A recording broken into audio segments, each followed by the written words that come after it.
नमस्कार, मी करत आहे सुंटवडा। त्यासाठी मी घेतले आहे हे सुंट, सुकं खोबरं आणि गूळ। आता बघा मी सुंट करत आहे सुंटवडा। असं मी फोडून घेत आहे।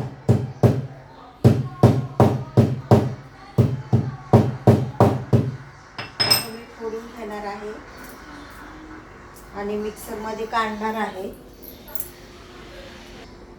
हे पहा, मी मिक्सर मध्ये हे काढणार आहे।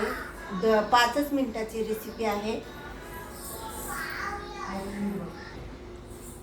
सुंठ मी बारीक करून घेतले आहे, त्यातच मी खोबरं घालणार आहे।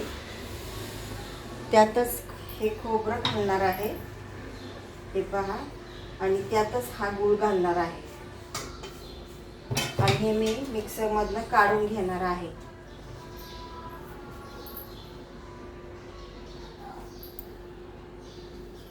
हे पहा, मी सगळं मिक्सर मधनं काढून घेतले आहे।